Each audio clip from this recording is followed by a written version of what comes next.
done stepped in the game? At point blank range, who done stepped in the game? At point blank range, who done stepped in the game? Stepped in the game, stepped in the game.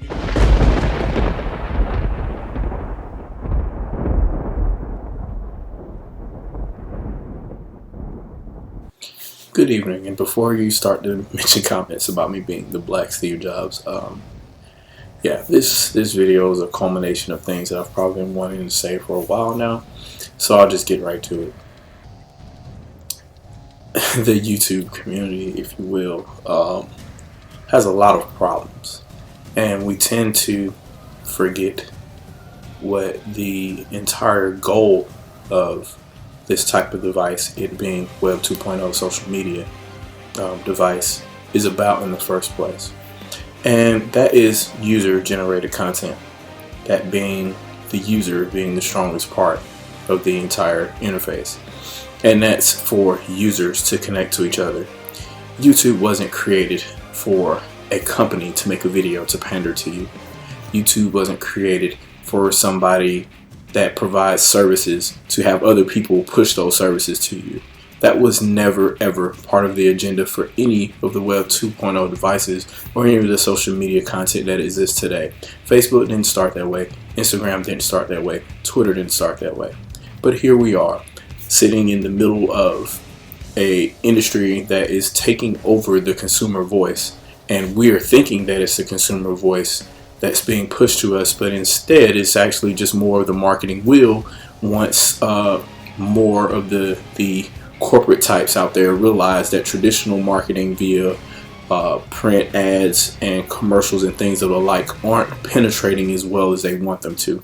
That, and a lot of them are being greedy, and they want all of the advertisement, and they want all of potential customers to come to them. Now that brings me to a particular topic, and a particular topic involves actually more than two people.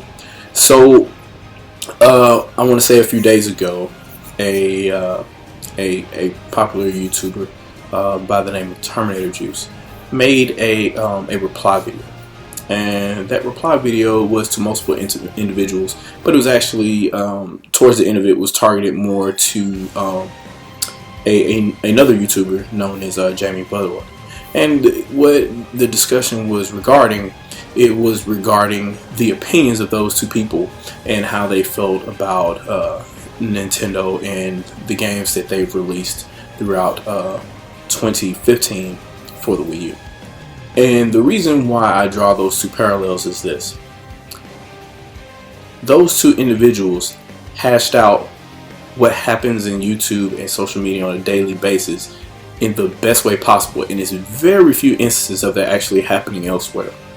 So you actually have Terminator Juice, who fundamentally agrees with disagrees with the majority of the things that Jamie Butterworth was mentioning in regards to his opinion.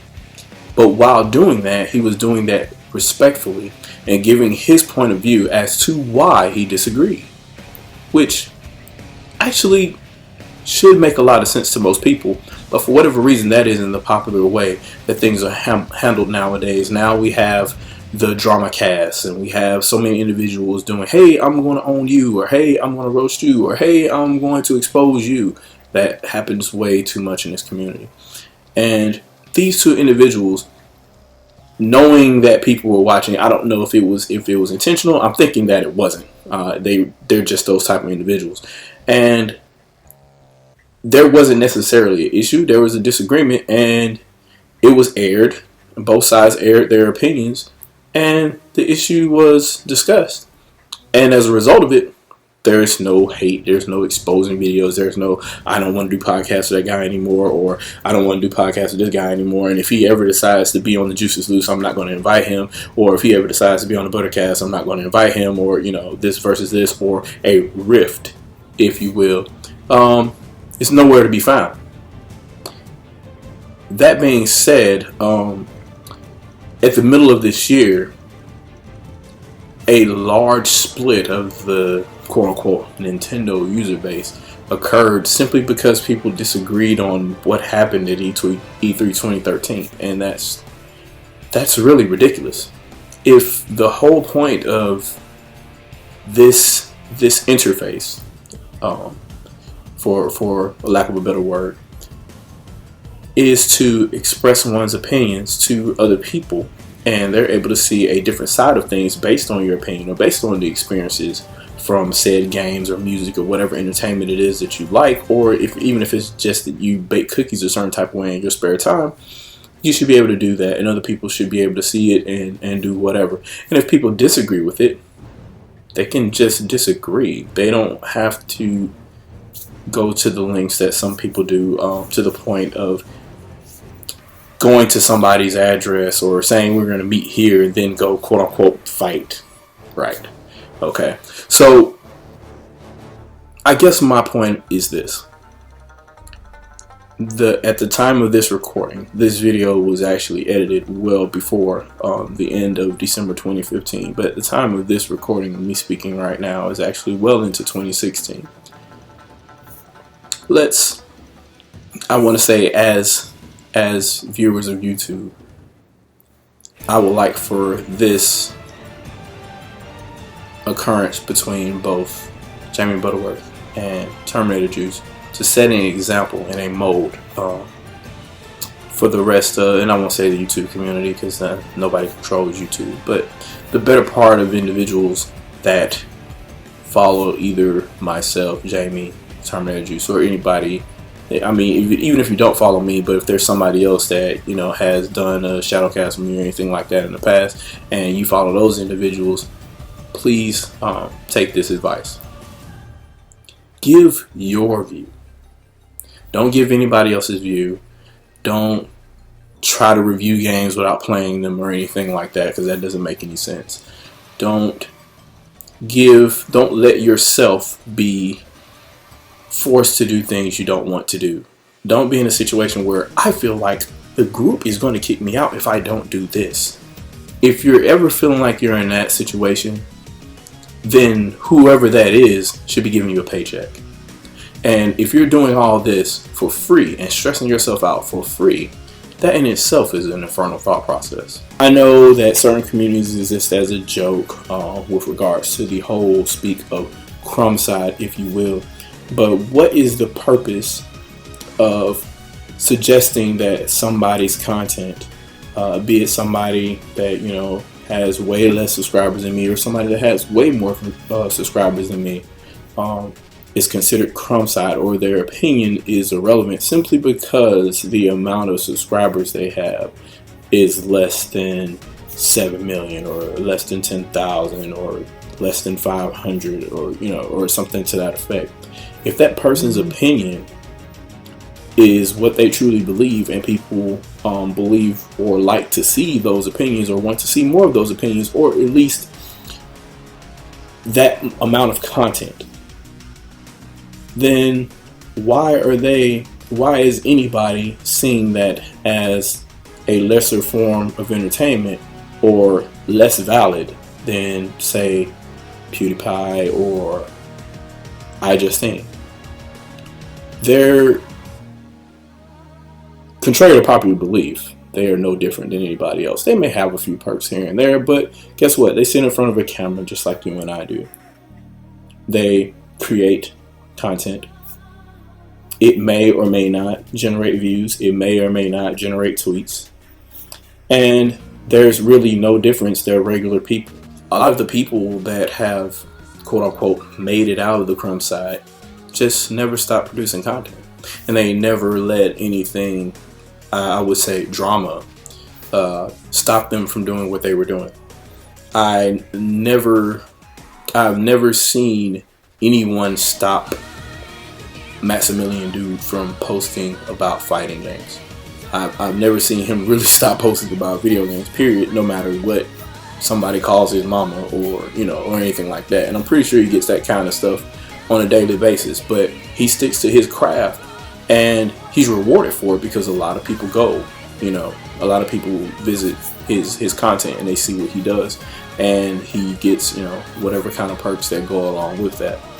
So with that being said, I say to you, YouTube, and individuals that decide to watch this video from whatever link or however you get it, it's never about the drama or the entertainment. It's about the individuals, and it's about their view. Just like you would go to IGN to see their opinion on the game, which is pretty much what you're paying for if you ever subscribe to them, or is what you're paying for by clicking on their ad links whenever you go to their page. You want to see what their view is, and you want to see what their view is because they've been doing it for a long time, so they've followed. A lot of people started to follow them. If IGN came out today, brand new, and you had no idea who they were, you would be less inclined to figure out what their opinion is. But since they've been around so long and they're storied, i.e. some of the people that I've mentioned already that are popular YouTubers, you tend to gravitate towards that opinion, or you're used to be to that opinion, or you may absolutely despise that opinion because of that storied history that they have.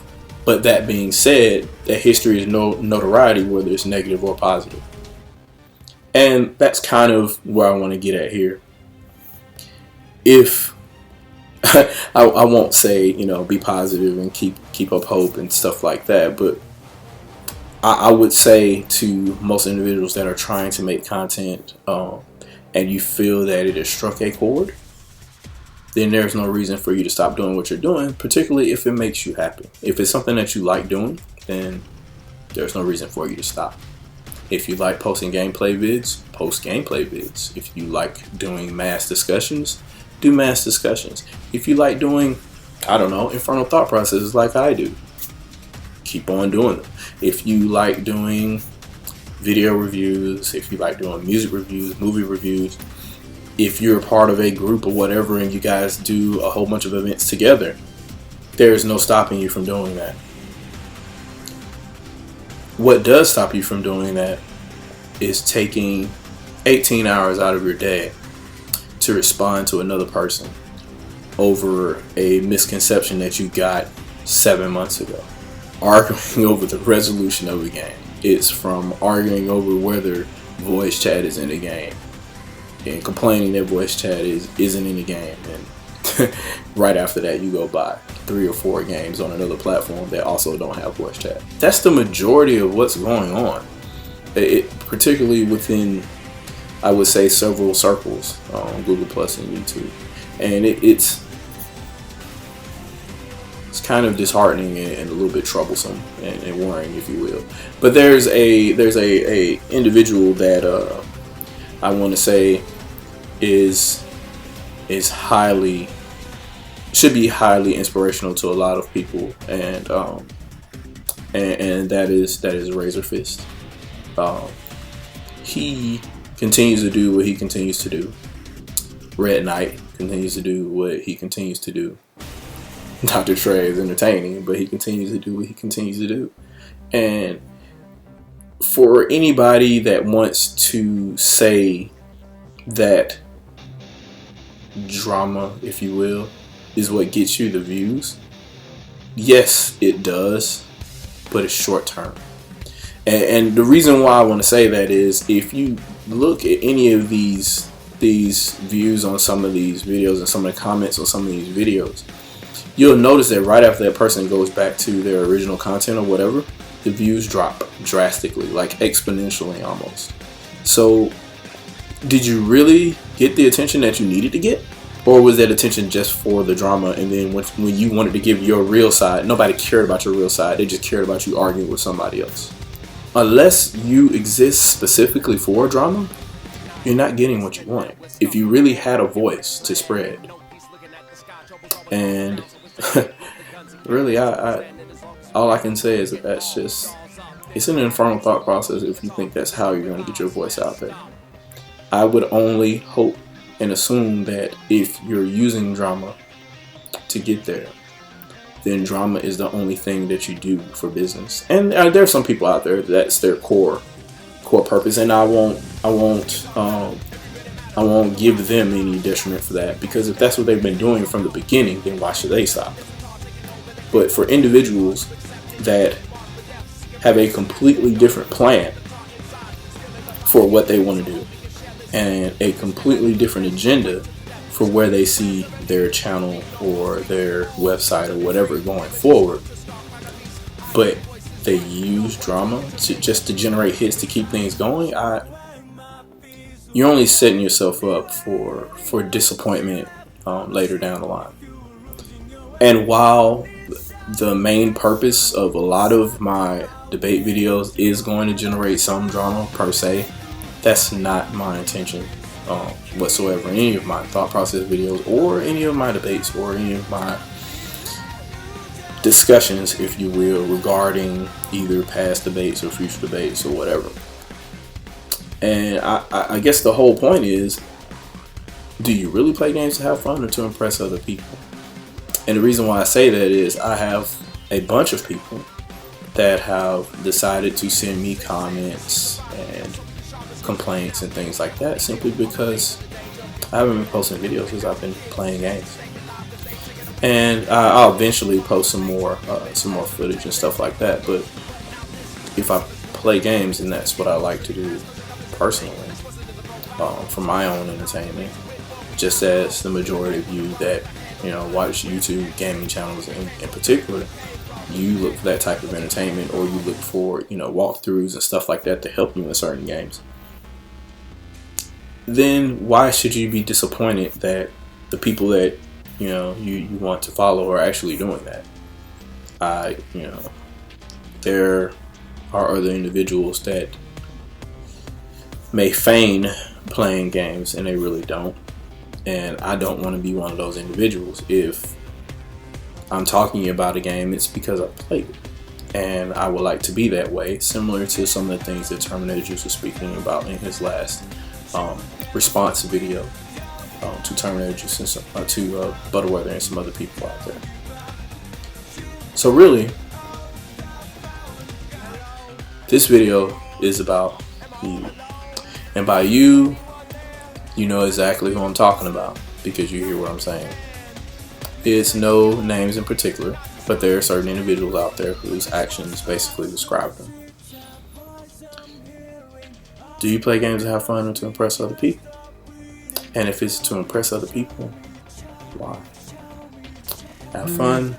My Game of the Year video will be coming soon, and I'll have some other content coming as well in the future. Happy 2016, everybody. Deuces.